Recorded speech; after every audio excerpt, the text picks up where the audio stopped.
Do Outro Lado do Espelho, livro psicografado por Carlos Antônio Bacelli, pelo espírito Inácio Ferreira.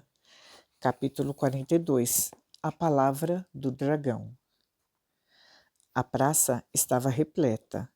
Fazendo-se anunciar por trombetas, o grande dragão assomou a sacada do palácio. Embora posto a vários metros de distância, consegui identificá-lo. Mas, disse Odilon, esse é o fundador da Ordem dos Dominicanos do século XIII. Eu o conheço bem, de uma coleção de gravuras que o retratavam nas enciclopédias. Por ordem do Papa Inocêncio III, sacrificou os albigenses, considerados hereges. É ele mesmo, Inácio. Não importa agora a sua identificação, mas é ele mesmo. Ele não reencarnou desde aquele tempo? Não, enganam-se os que imaginam que todos os espíritos expiam de imediato suas faltas. A expiação é uma bênção que também precisamos fazer por merecer. Acompanhado por numeroso séquito integrado pelos seus ministros e guardiões, o dragão, trajando o hábito dos dominicanos, no qual o manto preto predominava sobre o burel creme, começou a falar. Concidadãos, os nossos projetos estão se concretizando e os nossos domínios se estendendo. E isto graças à cooperação de todos vocês. A rigor, não temos enfrentado resistência invencível. Temos tido, em muitos religiosos, aliados importantes. Estamos infiltrados. A Igreja e o mundo haverão de ser novamente nossos. A luta pelo poder extermina toda a ética.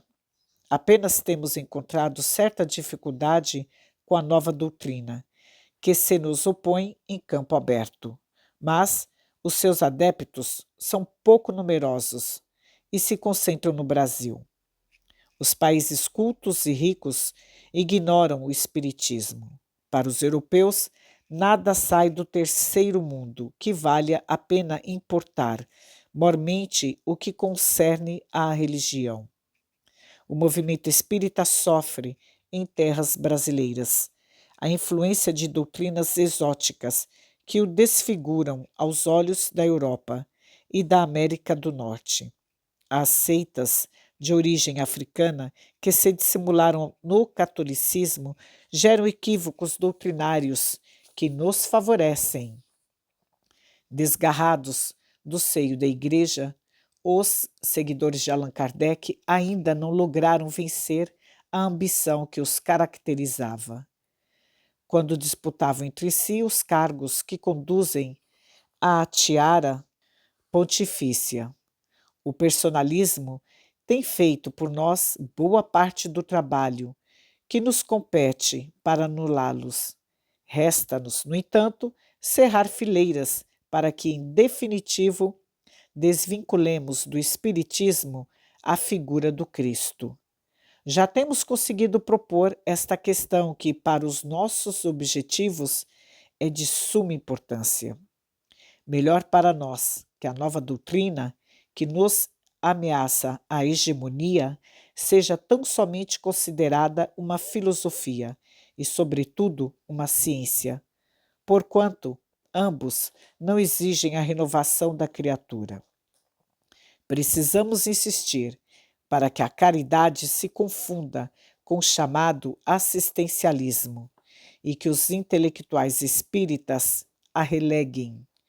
Queremos espíritas que teorizem, que discutam, e não espíritas que hajam, sempre predispostos à tolerância e à solidariedade. Temos tentado de todas as formas, e o nosso arsenal se revela inesgotável. A tese do corpo fluídico do Cristo, desde os primórdios da doutrina do abominável francês, está sempre em pauta e fermentando entre os seus seguidores que, meros humanos que são, querem ter a primazia da verdade. O número excessivo de obras mediúnicas no mercado, com as quais temos igualmente colaborado, desvia a atenção do povo dos livros que, para nós, se constituem em verdadeira ameaça. Eu estava impressionado com aquela abordagem. De fato, o movimento espírita me parecia uma gleba excessivamente comprometida, onde a invigilância dos lavradores consentira que as trevas semeassem joio em meio à plantação de trigo. Interferimos, através dos canais da mediunidade, na maioria dos centros espíritas, onde os nossos aliados da superfície se fazem passar por seus mentores. Repito, o que mais tem se constituído em entrave para nós é o elo que a maldita nova doutrina insiste em manter com o Nazareno, com a proposta de lhe reviver os ensinamentos. Carecemos de reduzir o espiritismo à pura filosofia com pretensões à ciência. Eles falam em unidade, mas não são unidos. Todos querem mandar e se propõem criar, todos os dias, novas confederações.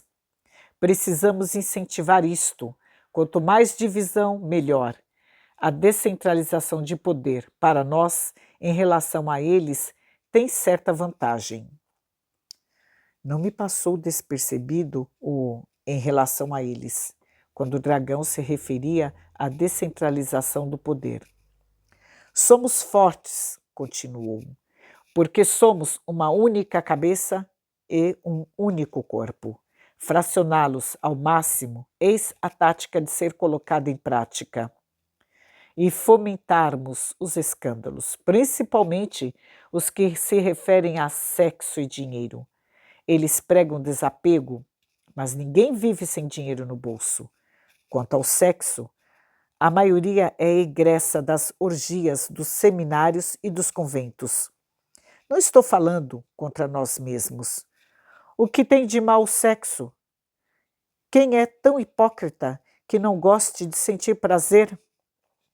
Referem-se à sublimação, mas isto é para quem é desprovido de órgãos sexuais em funcionamento. Contamos, pois, com todas as facilidades. Se falharmos, a incompetência será nossa, e todo incompetente carece ser punido. Após efetuada a pausa proposital, a um aceno, o grande dragão ordenou que uma gaiola fosse conduzida ao meio da praça. Uma escolta de 12 dragões com armaduras, escudos e lanças. Introduziu a cela móvel, na qual, espantando, notei o espírito Torquemada preso. Pescoço, mãos e pés e grossas correntes. Ninguém o reconheceria com facilidade. Corpo edemaciado, olhos esbugalhados e sem brilho. Gemia a cada estocada de lanças do dragão, a sorrirem sarcasticamente. Notei ainda que sua forma espiritual estava sendo parasitada por corpos estranhos, à semelhança de enormes sanguessugas. São os ovoides, esclareceu Dillon. André Luiz trata da existência deles em seus livros, lembra-se? Anuí com a cabeça. É claro que eu me lembrava. Espíritos sem forma em simbiose com suas vítimas.